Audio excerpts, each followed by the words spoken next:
우리 다 같이 사도성경 하심으로써 오늘 묵상 함께 시작하겠습니다. 전능하사 천지를 만드신 하나님 아버지를 내가 믿사오며 그 외아들 우리 주 예수 그리스도를 믿사오니 이는 성령으로 잉태하사 동정녀 마리아에게 나시고 본디오 빌라도에게 고난을 받으사 십자가에 못 박혀 죽으시고 장사한 지 사흘 만에 죽은 자 가운데서 다시 살아나시며 하늘에 오르사 전능하신 하나님 우편에 앉아 계시다가 저리로서 산 자와 죽은 자를 심판하러 오시리라. 성령을 믿사오며 거룩한 공회와 성도가 서로 교통하는 것과 죄를 사하여 주시는 것과 몸이 다시 사는 것과 영원히 사는 것을 믿사옵나이다. 아멘.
오늘 목요일 함께 영상으로 이 묵상에 참여하시는 우리 교우님들을 주님의 이름으로 환영합니다. 오늘 함께 나눌 묵상의 주제는 세례와 성만찬, 세례와 성만찬입니다. 먼저 이해를 돕기 위해 잠깐 교우님들께 설명을 올려드리겠습니다. 성례전이라는 단어가 있습니다. 성례전, 이것은 거룩한 예식이라는 뜻입니다. 영어로 sacrament라고 합니다. 그런데 성례전은 우리 개신교, 이 개신교에서는 교단을 막론하고 뭐 장로교든 감리교든 성결교든 상관없어요. 개신교는 성례전이 두 개가 있습니다. 그 두 개가 뭐냐면 세례 예식과 성찬 예식입니다. 그래서 세례식과 성만찬, 성찬식이 모든 개신교에서는 이 두 개의 성례전으로 우리가 지키고 있습니다. 오늘 헨리 나우엔의 묵상의 주제는 바로 이 개신교의 두 개 성례전인 두 개 영어로 세크라멘트라고 그러는데 이 세례와 그리고 성찬, 세례식과 성찬식에 대한 그 의미를 그 뜻을 묵상하는 것이 오늘의 주제입니다. 저는 이 헨리 나우엔의 오늘 주제에 대해서 처음에 상당히 의아하게 생각하였습니다. 왜냐하면 헨리 나우엔은 캐톨릭 신부이십니다. 사제에서 분받으셨고 평생을 캐톨릭 신부님으로 살아가셨고 물론 대학 교수님도 하셨고 또 그 지체 부자유자 시설에 가서 봉사도 하셨죠. 하지만 항상 그 캐톨릭 신부의 신분을 지키셨습니다. 그래서 이분은 평생을 사제스품 받고 이후에 평생을 돌아가실 때까지 캐톨릭 천주교 신부로 사시다가 돌아가신 분이십니다. 근데 캐톨릭 전통에서는 성례전이 두 개가 아니에요. 세례식, 성찬식 이건 우리 개신교에서 인정하는 것이고 천주교에 가면은 캐톨릭에 가면은 성례전이 7개가 있습니다. 5개가 더 많아요. 그러니 헨리 나우엔께서 캐톨릭 신부이셨으니까 이 7개의 성례전을 그분께서 하셨을 거예요. 직접 집전을 하셨을 겁니다. 신부님이시니까. 그리고 또 이러한 부분에 대해서 모르셨을 리가 없고 캐톨릭 전통인데 그런데도 두 개만 한다는 것이 처음엔 좀 의아하게 느껴졌어요. 우선 우리 교우님들께 참고로 우리 개신교에서는 세례식, 선상식 좀 있으면 이제 그 의미에 대해서 헨리 나우엔께서 말씀하신 것을 우리가 묵상하실 것입니다. 그런데 캐톨릭에서는 그러면 이 성례식이 성례전이 몇 개가 있는가? 그 7개가 무엇인가? 그냥 여러분의 참고를 위해서 오늘 영혼의 양식 이 묵상직과는 전혀 관계없는 건데 그냥 참고적으로 이렇게 말씀을 드리도록 하겠습니다. 첫째는 세례식입니다. 사람이 태어나면 먼저 세례부터 받습니다. 이건 똑같아요. 세례의 의미는 좀 이따 이제 말씀을 같이 나눌 거예요. 헨리 나우엔께서 말씀하시는 세례의 의미나 우리 개신교에서 설명하는 세례의 의미나 똑같습니다. 제가 보니까 그래요.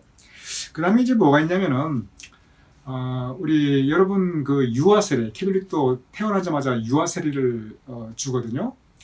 그래가지고 어린아이가 태어나자마자 얼마 안 돼서 그냥 어렸을 때 보통 뭐 한두 살 되기 전에 이렇게 세례를 받는데 그 아이가 세례의 의미에 대해서 뭘 알겠냐는 거예요. 기억도 못 한다는 거예요. 사실 그렇죠. 저도 유아 세례 받았는데 저 세례 받은 거 아무것도 기억 못 해요.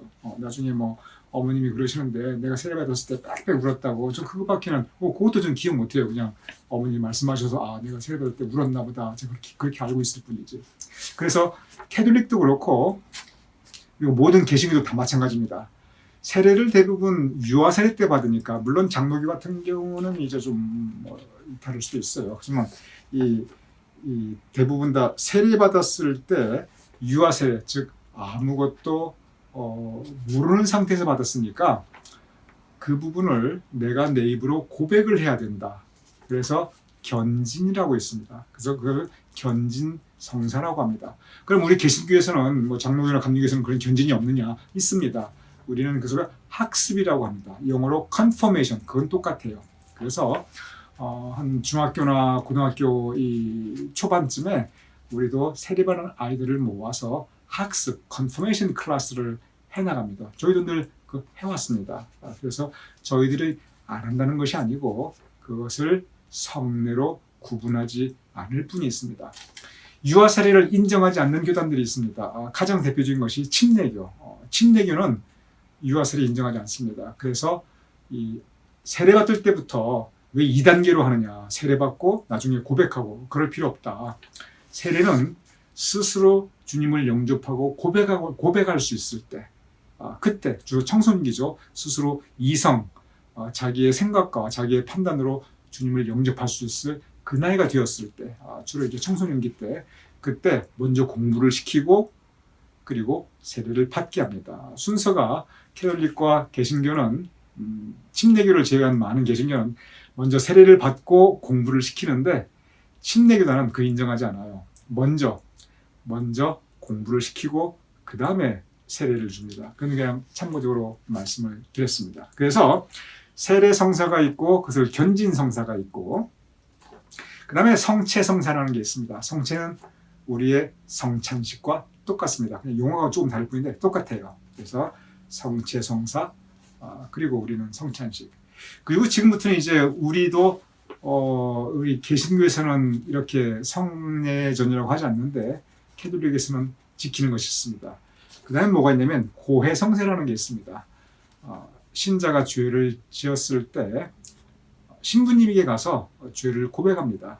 그리고 신부님으로부터 You are forgiven, 너의 죄가 용서받았다. 이번에 윤여정 배우께서 오스카 여우주연상 받을 때 You are forgiven 그렇게 했죠. 그게 농담이었습니다. 농담인데 사실은 그것은 캐톨릭 성례전에서 나오는 말이에요. 사제가 죄를 고백하는 그 신부들에게 이제 그 고해성사실에서 You are forgiven, 그 용서의 선포를 하여줍니다. 그것이 고해성사.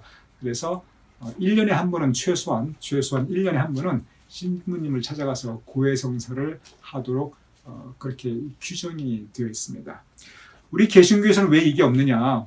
여러분 저에게 와서 여러분 죄 고백하실 필요 전혀 없습니다. 왜냐하면 우리 개신교에서는 하나님께 직접 목사를 거치지 않습니다. 죄의 고백과 그리고 우리가 죄의 용서받는 그 부분, 그 회개에 대한 부분은 목사를 거치지 않아요. 바로 하나님과 그 교인 간의 직접적인 영적 관계입니다. 다만 한 가지, 우리가 성찬식을 할 때 사실은 성례식에 보면은 이 죄의 고백이 있고 우리가 공동체의 죄의 고백이 있고, 여러분 한번 성찬식 받았던 거 예식을 가만히 생각해 보세요.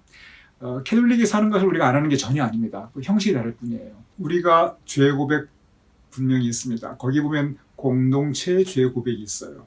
그래서 우리가 함께 공동체에서 죄의 고백을 하고 그 다음에 이어지는 게 뭐냐면 개인 참회기도가 있어요. 개인 참회기도. 그것은 개인의 하나님께 죄의 고백입니다. 그 다음에 제가 우리 교인들 모두에게, 성찬식 참여하신 모두에게 여러분의 죄가 용서받았음을 주님의 이름으로 선포합니다. 제가 그 말씀을 죄의 용서를 선포합니다. 이것은 목사인 제가 여러분께 죄가 용서받아서 선포한다 그것이 아니고 하나님의 용서의 선포를 목사인 제가 전달해드릴 뿐인 것입니다. 그래서 우리 개신교 전통에서는 이 죄의 고백과 용서의 선포가 언제 있냐면 이것은 성찬식에 이미 들어가 있고, 개별적인 고해는 그것은 하나님과 우리 교인들과의 1대1의 관계에서 직접 죄를 고백하고 직접 용서의 그 확신을 여러분께서 가지게 되는 것입니다. 그것이 회개입니다. 그래서 고해성사가 우리에게는 이렇게 성례전으로 우리가 생각하지 않는 게 있고요. 그 다음에 이제 병자성사라는 게 있습니다. 병자성사는 뭐냐면 깊은 병이 드신 그 환자를 신부가 가서 기도해 주는 겁니다. 그 치유해 달라고, 하나님께 치유해 달라고 기도하고, 그리고 이미 치유의 가능성이 전혀 없는 경우는 하나님께 그 영혼을 의탁하는 것, 그것이 병자성사입니다. 그럼 우리 개신교에서는 안 하냐? 저 늘 합니다. 그래서 모든 우리 개신교 목사 늘 합니다. 그래서 캐톨릭에서 말하는 이러한 것들이 여러분께서 설명을 들어보시면 아시겠지만 개신교에서는 없다. 있어요. 다 합니다. 저도 하고 모든 목사들 다 합니다. 다만 그것을 성례전으로 생각하지 않을 뿐입니다. 특별히 전에는 이 병자성사라고 안 했어요. 우리 캐톨릭에서도 그걸 종부성사라고 했습니다. 그것은 뭐냐면 세상 떠나기 전에 이 영혼을 하나님께 의탁한다는 그런 마지막 기도, 이것을 캐톨릭에서는 참 중요하게 생각했습니다. 특별히 전쟁터에 나갔을 때 이제 죽어가는 그 병사들에게 지금 우리 한국도 그렇고 모든 군대들이 캐톨릭 신부들이나 우리 개신교 목사들이나 아니면 그 주이시 레바이들, 랍비들, 다 있어요. 물론 한국은 유대교가 없으니까 랍비가 없지만 그분들이 하는 일 중에 하나가 뭐냐면 이 생명을 잃어가는 군인들에게 그 마지막 기도를 합니다. 캐톨릭에서는 종부 성사로 갑니다. 근데 지금 이게 왜 바뀌었냐면 캐톨릭 신부님들이 이제 병원에 가서 이분 돌아가시겠다고 종부 성사를 해드려요. 그랬는데 다시 건강을 회복하셔가지고 잘 사시는 경우가 있거든요. 그러면 참 살아나신 분도 조금 민망하고 그리고 신부도 조금 민망하고 뭐 이런 경우가 있어요. 이제 이분 돌아가신다. 하나님께 영혼을 의탁합니다. 그랬는데 그 후로도 뭐 1년도 더 사시고 2년도 더 사시고 뭐 성천시도 받으시고 뭐 이러시니까 그래서 지금은 종부성사라고 하지 않고 그냥 병자성사라고 합니다. 그래서 하나님 은혜 가운데 치유받으면 너무 감사하고 그리고 또 세상 떠나면 축복받고 떠나는 거니까 이것이 캐톨릭 전통입니다. 그 다음에 이제 혼인성사입니다. 혼인성사는 뭐냐면 결혼식이에요. 우리 개신교도 목사들이 가서 결혼식 주례 다 하지요. 하지만 우리가 그걸 성례식이라고 안 할 뿐이에요. 그래서 캐톨릭은 혼인성사라고 해서 결혼식도 성례전에 포함시킵니다. 그리고 마지막이 성품성사라고 그러는데 이것은 사제 서품하는 우리 개신교 따지면 목사 안수식입니다. 그러니 개신교에서는 목사 안수식이 있고 그리고 이제 캐톨릭에서는 사제 서품이 있는데 캐톨릭에서는 그것을 구별해서 성품성사라고 그러고 우리는 목사 안수식이라고 합니다. 그러니 캐톨릭에서는 7대 성사 우리 개신교 다 합니다. 이게 다만 그 전통에서 뭐가 잘됐다 잘못됐다 그 차이가 절대 아니고 이 캐톨릭에는 7개를 그렇게 규정화하였고 우리 개신교는 2개만 규정하고 나머지는 목사가 또 교우님들이 신앙생활에서 늘 실천하고 있는 것입니다. 제가 사적으로 여러분께 이런 캐톨릭에서의 7개의 성례전, 우리 개신교에서의 2개의 성례전, 세례와 성찬 참고로 말씀을 드렸습니다. 그리고 영어로는 똑같아요. 캐톨릭에서는 한국말로는 성사라고 그러고 우리는 성례라고 그러는데 영어로는 사크라멘트라고 해서 똑같고 원어인 라틴어도 사실 똑같습니다. 그래서 그 의미가 사실은 동일합니다. 그런데 이제 아까 다시 본론 들어가서 왜 캐톨릭이신 이 헬리나 의원께서 7개가 아니라 2개만 선택하셨을까? 제가 생각을 해보니까 이건 저희 추측이에요. 이 세례와 성찬식이 우리 교우님들의 일상생활에 그 인생에 있어서 사실 가장 우리가 쉽게 접할 수 있고 누구나 태어나면 세례받고 또 우리가 한 달에 한 번 아니면 뭐 이렇게 캐톨릭 같은 경우는 예배 드릴 때마다 우리가 성찬식을 받으니까 그리고 그 의미가 헬리나님께서 늘 주장하시는 그리고 우리가 늘 배워왔던 우리가 예수님을 닮아 살자 그것과 가장 관계가 있는 것이 이 2가지입니다. 그래서 이 2가지 때문에 헬리나 원님께서 이 세례와 성찬에 대해서 이렇게 많이 강조하고 그리고 이 부분에 대해서 묵상을 깊이 하셨구나 하는 생각을 제가 혼자 추측을 해봅니다. 먼저 세례와 성찬 그 의미에 대해서 간략하게 말씀하십니다. 제가 읽어보겠습니다. 성례전은 하나님께서 우리와 교통하고 우리를 살아있는 그리스도로 변화시키는 특별한 사건입니다. 대단한 말씀이시죠? 성례전이 하나님께서 우리와 교통한다. 여기까지는 이해가 돼요. 그런데 우리를 살아있는 그리스도로 변화시키는 특별한 사건이다. 그리스도를 본받아 그리스도를 닮아가는 것이 우리 믿는 사람들의 삶이거든요. 이거는 뭐 개신교나 캐톨릭이랑 다 똑같아요. 우리가 신앙생활의 목적이 그리스도를 닮아서 그리스도를 우리가 따라서 그러면 그것이 바로 예수님의 제자로서 삶이고 또 그렇게 살면 구원받게 되어 있습니다. 또 그렇게 살면 천국에 가게 되어 있고요. 그래서 우리가 예수님을 닮아가는 것인데 근데 헬리나님께서는 한 단계 더 나가셨어요. 우리가 예수 그리스도라는 거예요. 그것은 우리가 예수 그리스도와 동격이다 그것이 아니고 우리가 이 세상에서 그리스도의 역할을 하자. 우리 모두 작은 예수가 되자. 그러한 뜻입니다. 그래서 우리가 이 땅에서 예수님께서 이 땅에서 하셨던 그러한 사역을 우리도 이 땅에서 작은 예수가 되어 우리가 그리스도의 제자로서 살아가자. 그 뜻이에요. 그래서 성례전을 통해서 우리가 이 세상에서 작은 예수로서 살아가는 그 마음을 새롭게 할 수 있다는 뜻입니다. 제가 계속 읽어보겠습니다. 성례전의 가장 중요한 두 가지 성례전은 세례와 그리고 성만찬입니다. 그러니까 헨리 나원께서 캐톨릭 신분이시니까 7개를 다 인정하셨지만 그러나 그 중에서 두 가지를 딱 꼽습니다. 이 두 가지가 가장 중요하다는 것입니다. 세례에 있어서는 물이 변화를 일으키는 수단이 됩니다. 우리가 물을 통해서 세례를 받으니까 침례이든 세례이든 물을 통해서 받습니다. 그리고 성만찬에 있어서는 떡과 포도주입니다. 이것도 마찬가지죠. 성만찬 통해서는 우리가 그리스도의 몸을 상징하는 떡을 받고 그리스도의 피를 상징하는 포도즙을 받습니다. 그래서 이 물 그리고 떡과 포도주를 통해서 하나님께서 우리에게 오십니다. 성례전은 하나님께서 우리에게 오시는 사건이라고 헨리 나우에는 말씀하고 있어요.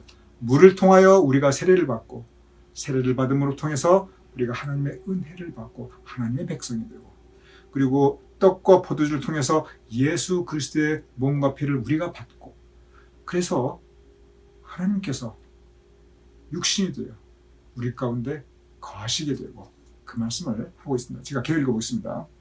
세례를 통하여 우리는 죄의 노예에서 해방되어 그리스도의 옷으로 갈아 있습니다. 세례의 의미 자체가 우리의 죄가 용서받고 우리가 다시 구원받은 자로서 다시 태어난다는 의미입니다. 그러니 세례를 통하여 우리는 죄의 노예에서 해방되어 그리스도의 옷으로 갈아 있습니다. 그리고 성만찬을 통하여 우리는 그리스도 자신이 우리의 양식이 되시어 우리가 그 몸을 먹고 그 피를 마심으로 그리스도와 하나가 됩니다. 지금 헨리 나우께서 말씀하신 이 세례의 의미와 성만찬의 의미 이것은 우리가 그대로 제가 설교하고 있고 또 여러분께서 아시고 배우신 내용과 동일합니다. 가장 보편적인 그런 가르침을 주셨어요. 그리고 이제 좀 더 구체적으로 그러면 세례는 무엇이고 성만찬은 무엇인가 헨리 나우께서 설명하십니다. 제가 읽어보겠습니다. 사람은 출생을 통하여 그 아이가 부모에게 맡겨집니다. 그렇죠. 아이가 태어나가지고 그 부모에게 그 삶의 시작이 맡겨지게 되죠. 마찬가지로 아이는 세례를 통하여 하나님께 맡겨집니다. 세례받음으로 그 아이가 하나님의 사랑받는 자녀가 된다는 거예요. 계속 읽어보겠습니다. 세례는 영적인 자유로 가는 길 이상인 것입니다. 영적인 자유라는 것은 죄로부터 해방된다는 거죠. 근데 그 이상이라는 거예요. 그 이상이 뭐냐면 그것은 또한 공동체로 가는 길입니다. 어른이든 아이든 세례를 받는 것은 그 사람이 믿음의 공동체 안으로 들어간다는 것을 의미합니다. 그렇습니다. 언제나 세례식 이후에 그 선포가 이어져요. 이 아이가 우리 믿음의 식구이다. 우리 한 신앙의 공동체이다. 그래서 헨리 나우께서는 바로 이 세례의 중요한 의미, 세례를 통하여 우리가 하나님의 자녀가 되고 세례를 통하여 믿음의 공동체, 구체적인 공동체 안에 들어간다는 것. 이 공동체라는 건 그 작은 로컬 교회를 의미할 수도 있어요. 하지만 전체적으로 하나님의 나라, 하나님 나라의 천국 백성, 우리 믿는 사람의 큰 공동체 또한 이것을 의미하기도 합니다. 계속 이어서 이제 성만찬의 의미에 대해서도 말씀하십니다. 제가 읽어보겠습니다. 세례가 일생에 한 번 있는 일이라면 사람은 누구나 세례 일생에 한 번 맞습니다. 그런데 성만찬은 한 달에 한 번, 한 주일에 한 번 또는 매일매일 할 수 있습니다. 성만찬을 받는 숫자는 제한이 없어요. 웨슬리 목사님에게 누가 물어봤어요. 성만찬을 보통 얼마 만에 한 번씩 받으면 가장 이것이 적절한 그러한 방법입니까? 물어보니까 웨슬리 목사님의 답변은 뭐였냐면 as many as possible, 할 수 있는 한 많이 받을수록 좋다. 그것이 답변이었습니다. 그렇습니다. 성만찬은 이것이 일주일에 한 번 받거나 한 달에 한 번 받거나 1년에 한 번 받거나 그 제약이 없고 어느 것이 맞다, 어느 것이 틀리다 그런 거 없습니다. 그래서 캐톨릭 같은 경우는 매번 미사 할 때마다 성찬식을 받고 개신교 같은 경우는 저희 교회는 보통 한 달에 한 번 그리고 어떤 교회는 1년에 한 번 하는 교회도 있어요. 부활절 한 번 딱 하는 교회도 있고요. 이건 천차만별입니다. 이것은 그냥 그 개체 교회의 전통일 뿐입니다. 이건 상관없어요. 계속 읽어보겠습니다. 예수님은 그의 생명과 죽음을 기억하도록 우리에게 성만찬을 주셨습니다. 그의 생명과 죽음, 십자가에서 죽으셨죠. 찢기신 몸, 그래서 찢기신 몸을 기념하기 위해서 우리가 성찬식 때 이 떡을 찢는 겁니다. 그리고 흘리신 피, 그 흘리신 피를 기념하기 위해서 우리가 포도즙으로 예수님의 피를 우리가 받게 되는 것입니다. 우리로 하여금 예수님을 생각하게 하는 단순한 기억이 아니고 우리가 그리스도의 지체가 되게 하는 것입니다. 우리가 그의 몸과 피를 받음으로 그리스도의 지체로서 살아가게 하는 것이 그것이 바로 성만찬의 의미라고 말씀하고 있습니다. 바로 이것 때문에 예수님께서 돌아가시기 전에 떡을 떼어 이것은 내 몸이다 라고 말씀하셨으며 잔을 들고 이것은 내 피다 라고 말씀하셨습니다. 예수님이 몸을 먹고 피를 마심으로 즉 성찬을 받음으로 우리는 예수님과 하나가 됩니다. 그렇습니다. 우리는 성찬을 받음으로 예수님과 하나가 됩니다. 세례를 받음으로 우리는 하나님의 자녀가 됩니다. 그리고 세례를 받음으로 우리는 죄로부터 해방되어 천국 백성, 구원받은 천국 백성이 됩니다. 성찬을 받음으로 우리는 예수님의 생명과 죽음, 무엇보다 죽기까지 우리를 사랑하신 그 예수님의 사랑, 그 은혜를 우리가 받게 됩니다.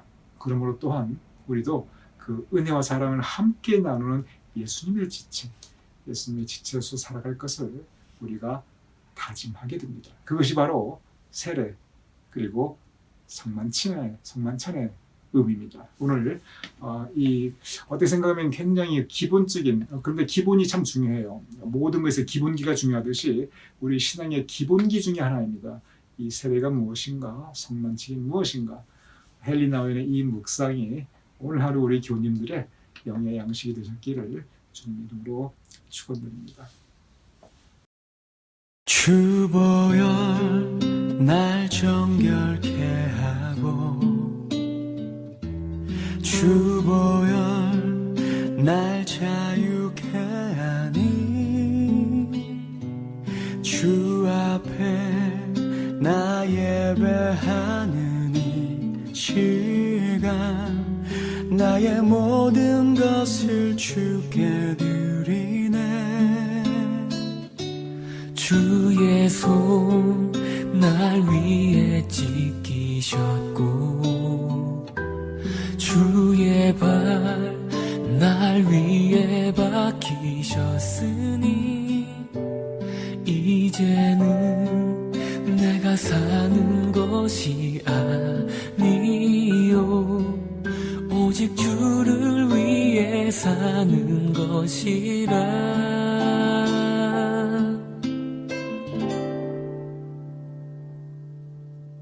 주의 손에 나의 손을 포개고 또 주의 발에 나의 발을 포개어 나 주와 함께 죽고 또 주와 함께 살리라.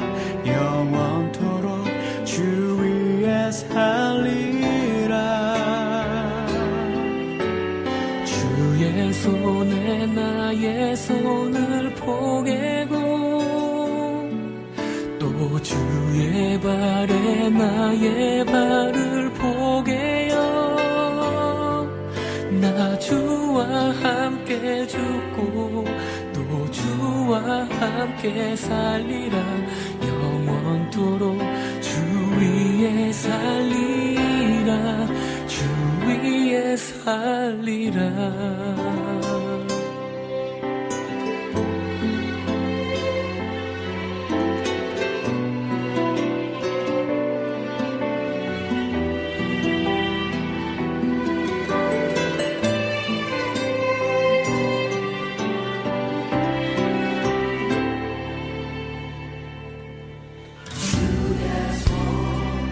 날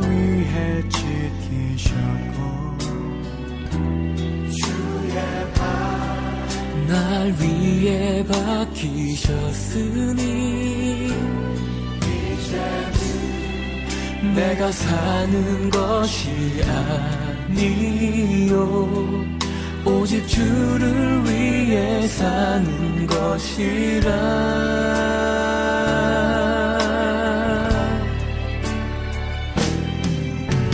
주의 손에 나의 손을 포개고 또 주의 발에 나의 발을 포개요. 나 주와 함께 죽고 또 주와 함께 살리라. 영원토록 주 위에 살리라. 주의 손에 나의 손을 포개고 또 주의 발에 나의 발을 포개요. 나 주와 함께 죽고 또 주와 함께 살리라. 영원토록 주 위에 살리라. 주의 손에 나의 손을 포개고 또 주의 발에 나의 발을 포개요. 나 주와 함께 죽고 또 주와 함께 살리라. 영원토록 주 위에 살리라. 주 위에 살리라.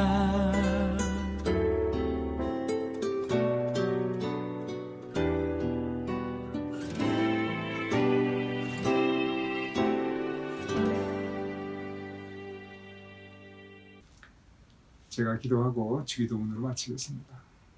아버지 하나님, 주님께서 친히 우리에게 세례와 성만찬을 베풀어 주심을 감사합나이다. 우리로 하여금 하나님의 자녀로 살아가게 해 주시옵소서.